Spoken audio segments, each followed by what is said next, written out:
Bang lagi dan terancam ditelikung Inter Milan, pelatih AC Milan Stefano Pioli bawa-bawa wasit. Waduh, gimana nih? Apakah skandal lagi? Apa gimana nih?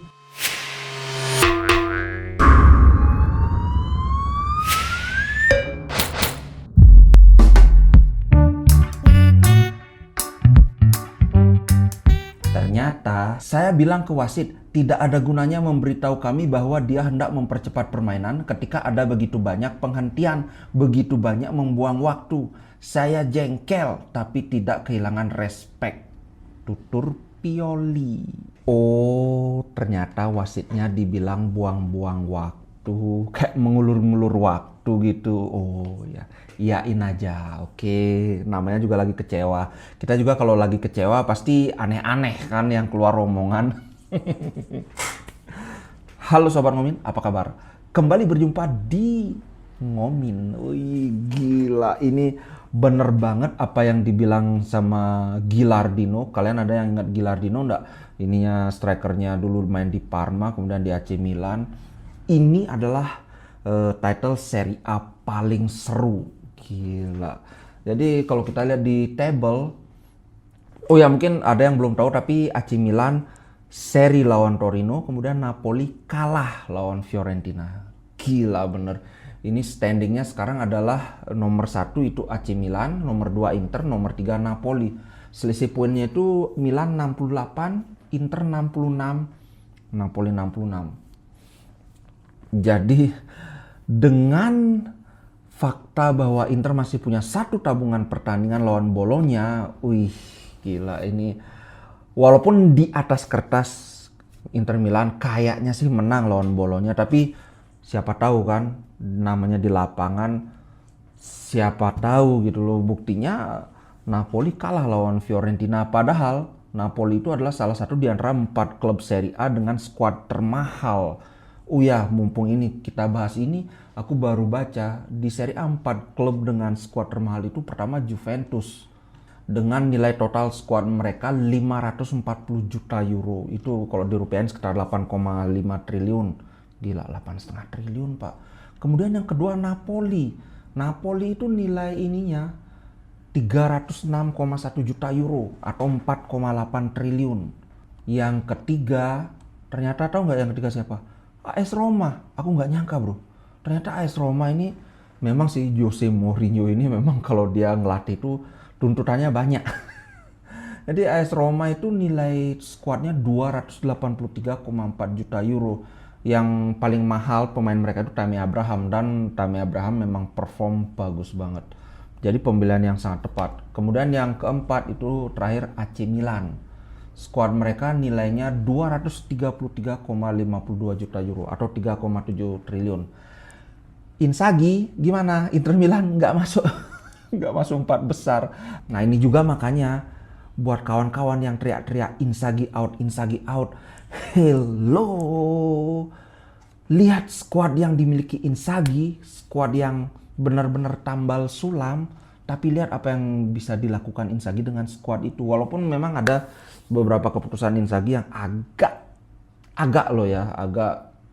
apa sih istilahnya?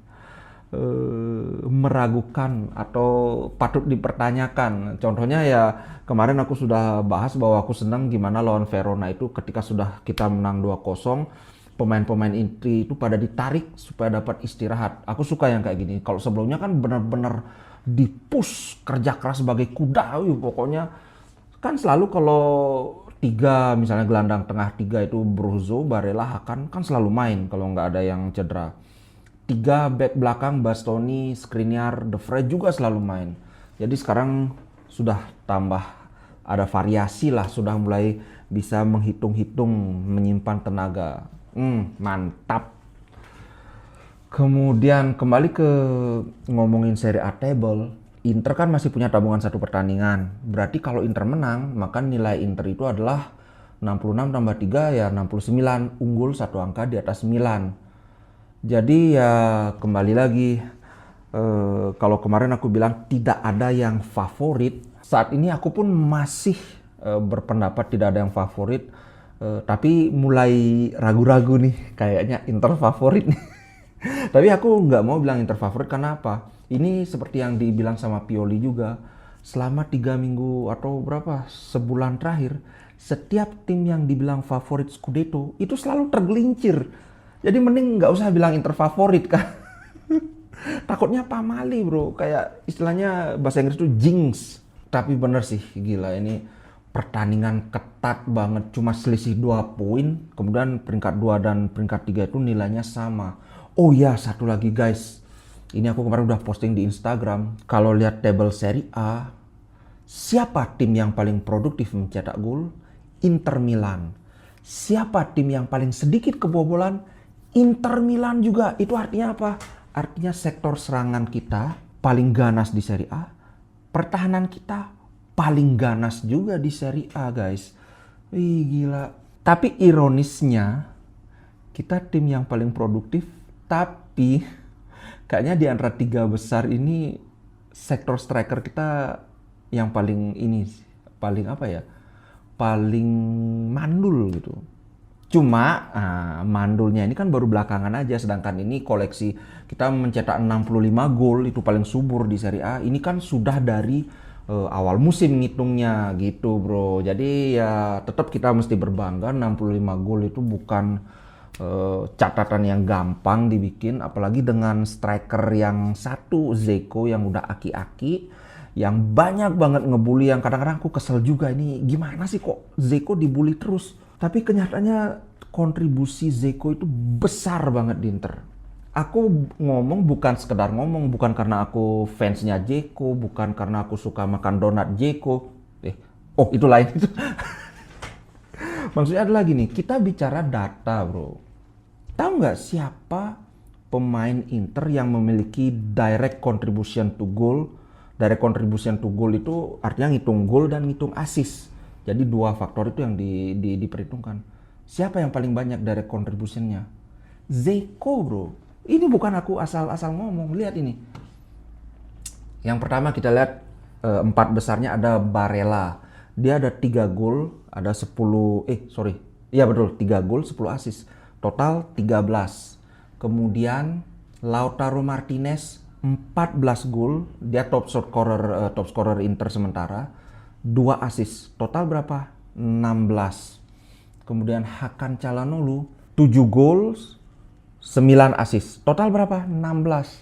Dzeko tahu nggak berapa? Nih aku liatin. 13 gol, 6 assist. Berapa itu jumlahnya? 19 bro. Paling banyak di klub ini, di Inter.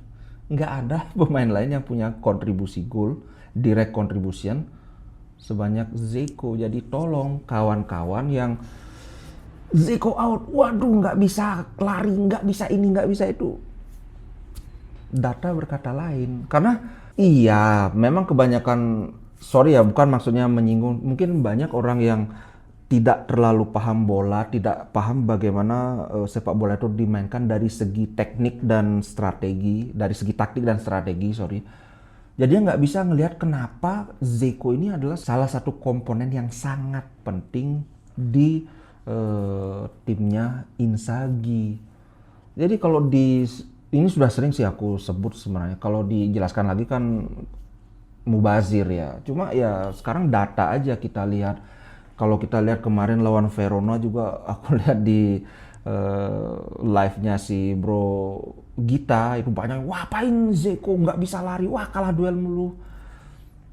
Ya gimana bro? Buktinya Dzeko itu sama La Gazzetta dikasih skor 7,5. Gede banget karena dia punya gol dan dia andilnya di build up play juga sangat besar. Di pertahanan pun dia sangat besar. Karena kalau sudah ada bola mati, Dzeko pasti turun ke penalty box kita untuk menghalau untuk ini duel udara. Ya itu kalau nggak ada Dzeko siapa yang mau diadu buat duel udara? Masa ngadu Lautaro, Alexis Sanchez? Ya nggak mungkin bro. Makanya aku bilang mau gimana pun kalau Dzeko dia fit pasti dimainin. Kecuali dia ada istirahat. Misalnya lawan Spezia aku sempat baca berita bahwa kemungkinan Dzeko akan diistirahatkan karena lawan Milan ya, kayaknya pertengahan minggu depan ya lawan Milan. Aku belum cek ininya sih jadwalan, cuma aku baca sekilas begitu. Jadi Dzeko donat kebanggaan nasional. Oke, sebagai penutup aku mau bacain beberapa berita sekedar sekilas update aja ya. Yang pertama, tidak ada cedera serius kan, kemarin Nicolo Barella ditarik, Korea juga ditarik, kemudian Stefan De Vrij juga ditarik. Nah, Barella ternyata dia ada cedera, dia yang minta ditarik keluar karena katanya ada agak kenceng terasa di kakinya. Dia minta ditarik keluar, tapi ternyata setelah diperiksa nggak ada cedera serius. Kemudian Joaquin Correa juga nggak ada cedera serius, cuma dia kebentur aja lututnya. De Vrij lumayan ada strain itu artinya kayak ketarik gitu, kenceng ininya otot pahanya, tapi juga katanya nggak serius. Kemungkinan lawan Milan udah bisa main lagi. Kalau lawan Spezia masih 50-50, tapi mungkin aja dia bakalan disimpan sih si De Vrij. Kemarin De Vrij mainnya bagus loh. Kemudian berita berikutnya, ini berita bagus. Sekarang Juventus kan juga ikut-ikutan pingin beli Fratesi. Tapi ternyata katanya ini dari Tuttosport. Ini Tuttosport ini koran di Turin, kandangnya Juve. Menurut mereka Inter masih ada di pole position. Jadi masih peluang Inter yang lebih besar untuk dapetin Fratesi dibandingkan Juventus. Semoga dapet sih, kan kita pakai dua gelandang tengah kan, Hakan dan Barella. Kalau kita punya Fratesi yang kualitasnya menurutku nggak jauh banget dari keduanya itu, bahkan mungkin dia lebih mirip ke Barella ya gaya permainannya, ini akan bagus banget. Jadi bisa rotasi terus-terusan. Oke guys, itu dulu untuk konten Ngomin kali ini. Sekali lagi aku berusaha banget supaya bisa bikin konten sesering mungkin. Sebenarnya dulu aku pingin biar setiap hari minimal satu konten, makanya aku akali pernah bikin yang sekilas ngomin lah. Tapi beberapa hari belakangan ini memang situasinya sangat sulit, ya mohon dimaklumi, terutama buat kawan-kawan sponsor yang sudah bersedia menjadi sponsor, tapi aku merasa kadang-kadang kalau nggak bikin konten itu aduh gimana nih, agak malu lah gitu. Pokoknya aku selalu mengusahakan biar bisa bikin konten sesering mungkin.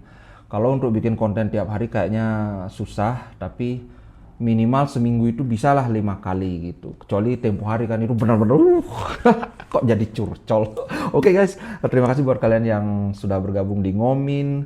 Terima kasih sudah ngabis-ngabisin kota. Sampai jumpa di konten Ngomin berikutnya. Ciao.